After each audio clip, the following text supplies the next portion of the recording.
Escudriñando las Escrituras con Ezequiel Rueda. Escudriñad las Escrituras, porque a vosotros os parece que en ellas tenéis la vida eterna. Bienvenidos a su programa Escudriñando las Escrituras. Yo soy el pastor Ezequiel Rueda y me es grato saludarles y presentarles en esta hora nuevamente al pastor José Manuel Martínez, que ha querido acompañarnos, y el tema de hoy va a ser extraordinario, así que les invitamos a permanecer con nosotros. Para mí también es un placer estar con ustedes y bueno, quizás para introducir el tema de hoy, pastor Rueda, podríamos hacerlo con el texto que se encuentra en Jeremías capítulo 31 y versículo 33, que nos dice: «Este es el pacto que haré con Israel después de aquellos días, dice Jehová. Pondré mi ley en sus mentes y la escribiré en sus corazones, y seré su Dios, y ellos serán mi pueblo». Realmente esto es lo que nos da cabida a entender el reino de Cristo y la ley escrita en el corazón de los hombres, no en tablas de piedra como fue presentada en el Sinaí, sino algo mucho más trascendente, que es una garantía de eternidad, que era en definitiva el plan original de Dios cuando creó al hombre, ¿no? Pastor, ese texto es fascinante porque nos introduce a pensar en el reino de Dios, qué lugar ocupa la ley y qué privilegios nos esperan. ¿Qué es lo que Dios tiene para sus hijos, pastor? Bueno, lo que Dios tiene para sus hijos es la restauración final de un accidente que ocurrió en los atrios celestiales cuando Lucifer se rebeló a la instrucción divina. Los propios ángeles del cielo quedaron sorprendidos por aquella rebelión y llegaron a descubrir, justamente con aquel acto de rebeldía, que había ley, porque hasta ese momento los ángeles no habían tenido necesidad de hacer uso de tal legislación. Quiere decir que en el tema de hoy vamos a hablar, ¿había ley antes y habrá ley en el nuevo reino? Interesante, pastor, así que continuemos. Claro, la ley de Dios es eterna, por lo tanto estaba desde el principio. Lo que ocurre es que se hace manifiesta, se hace visible en el momento en el que hay transgresión.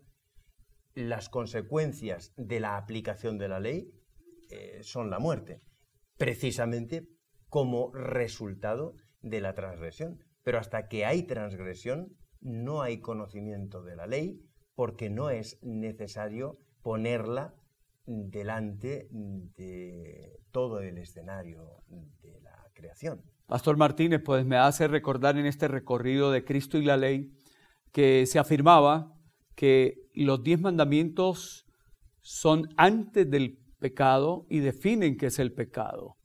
Entonces, al mirar hacia el reino, pues vamos a ver qué encontramos, ¿no?, respecto a esa ley. Pero usted ha dicho algo importante. De pronto se entiende que ahí está esa ley.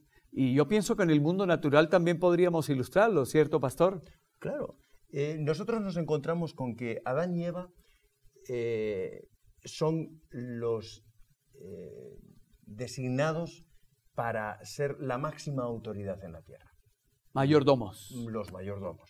Dios los constituye los mayordomos de todo lo creado, y ahora, cuando el hombre se somete a Satanás, automáticamente quien toma las atribuciones, quien se convierte en el Dios de este mundo, es precisamente Satanás.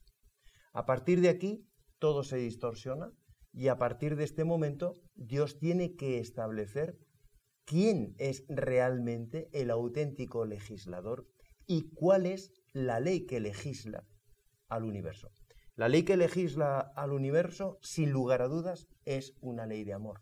Es el único órgano rector, la ley. No existe otro principio, todo se sustenta sobre esa ley, sobre ese principio básico. Y a partir de aquí, Dios se hace hombre, viene a este mundo y establece el reino de la gracia, en contraste al reino que había establecido Satanás cuando le roba el patrimonio, por así decir, o el gobierno a Adán y Eva. Uno mira la Sagrada Escritura y encuentra que Satanás quería proponerle al Señor volver a lograr ese reino de otra manera. ¿Qué hubiera sucedido? ¿Qué hubiera pasado, pastor, si él accede a las exigencias del enemigo? ¿Y cómo fue ese encuentro? Bueno, aquello fue realmente un descaro por parte... Atrevido de parte del diablo. Atrevimiento máximo. ¿Cómo es posible que la criatura creada ahora desafía al mismo Dios en el desierto y le plantea que le va a conceder el reino que él se ha autoatribuido bajo la condición de que Jesús se someta, le adore a él, y ahí Jesús va a evitar la muerte? La tentación, si nos damos cuenta, es altamente desafiante, ¿no? Demasiado. Entonces, Jesús ahí tiene que imponer y decir: escrito está, al Señor tu Dios no lo tentarás, ¿no? Este prisma donde Satanás intenta el desafío a Jesús marca el detonante de que Jesús va a establecer su reino en la cruz por su muerte y, por supuesto, por la resurrección. Porque si solamente hubiera existido la muerte de Cristo en la cruz, Satanás habría obtenido la victoria. El asunto es que Cristo vence a la muerte y a partir de ahí se queda la garantía del establecimiento del reino de Dios ya en este mundo, y que el único gobernador posible desde la muerte de Cristo, la muerte sacrificial de Jesús en la cruz, a partir de ese momento el único gobernador posible en el universo es Dios. Es decir, Satanás ya no tiene potestad sobre este mundo. La Sagrada Escritura dice que el Señor manifestó que aquí que veía que Satanás era lanzado fuera, el gran enemigo, la serpiente antigua. Una victoria grande. Pastor, interesante. ¿Qué más? ¿Qué más?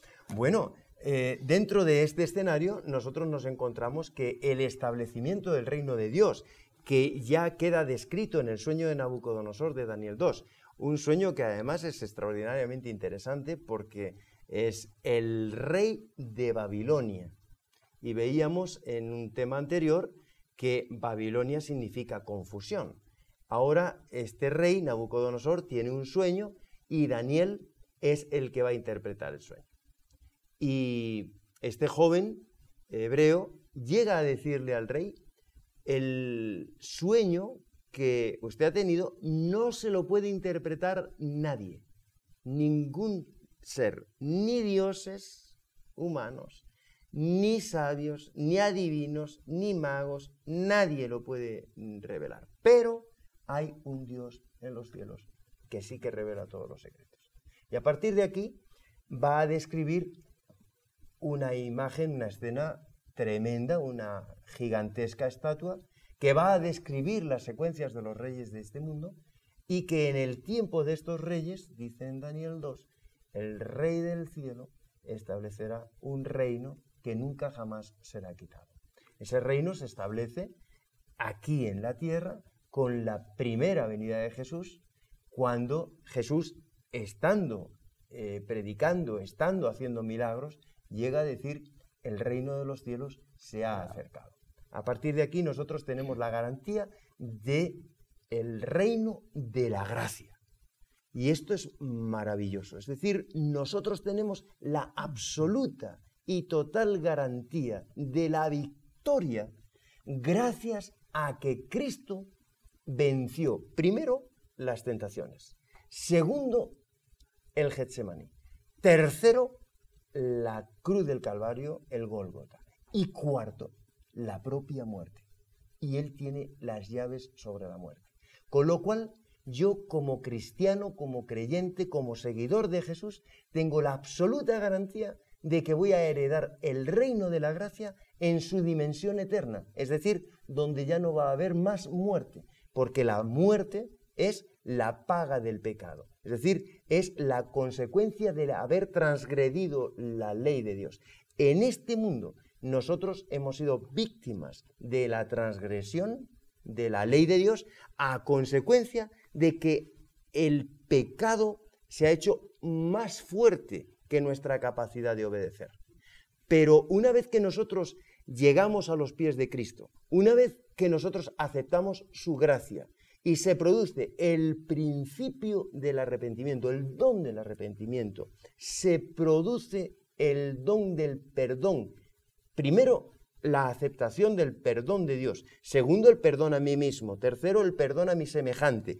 Y a continuación, además, se produce la seguridad de que ya no voy a volver a pecar nunca más, porque Dios me va a capacitar por eternidad y porque ha grabado su ley en mi corazón, como hemos leído en Jeremías.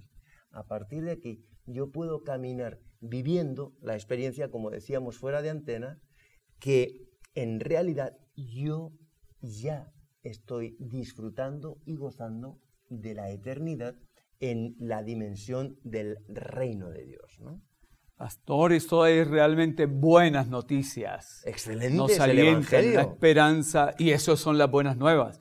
A ver, cuando uno mira a Daniel, uno a veces podría haber pensado, bueno, lo más importante del capítulo 12 es una estatua extraña, un rey Nabucodonosor, pero lo más importante noto que es, en los días de estos reyes Dios establecerá un reino que nunca jamás se corromperá, ni será dejado a otro pueblo. Buenas noticias, pastor, ¿qué más? Buenas noticias, porque además resulta que el reino de Dios viene a establecerse como nos define en el texto que hemos leído. Se establece en nuestro corazón.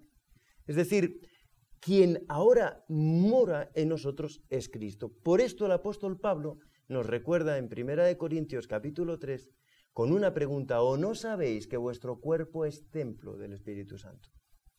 El principio ahora es que quien rige nuestro pensamiento, quien rige realmente nuestra vida y nuestra obediencia, es el poder de Dios establecido dentro de nosotros. Y desde ese criterio del reino de Dios operando en nosotros activamente, nosotros ahora tenemos la capacidad de obedecer como ciudadanos del reino de los cielos. ¿Y esto qué implica?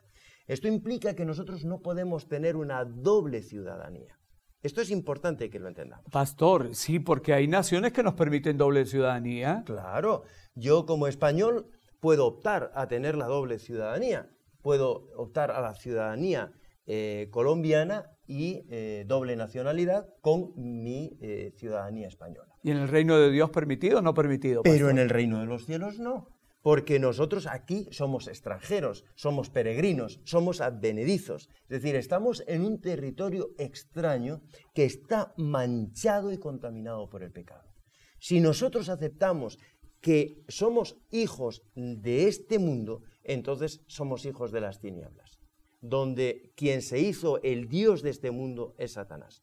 Nosotros no entramos en el discurso del enemigo, no cedemos a su tentación, precisamente porque reconocemos que ahora el único soberano rey de nuestro corazón, de nuestros pensamientos, es Cristo Jesús. Y ya no vivimos conforme a la carne, que sería vivir, pisar este mundo contaminado por el pecado y apegarnos a esta tierra, sino que nuestra dimensión trasciende lo humano y se conecta con lo divino hasta el extremo de que ya no vivo yo, sino que es Cristo el que vive en mí. Y aún más, ya soy una nueva criatura en Cristo, porque estoy en Él y ahora las cosas viejas pasaron y todas son hechas nuevas. Desde esa nueva dimensión, el reino de los cielos se acerca a mí y me da la garantía de que no volverá a haber pecado nunca más. Y entiendo que alguien pueda hacerse la pregunta: ¿existirá la posibilidad de que se revele el hombre de nuevo cuando estemos en el cielo?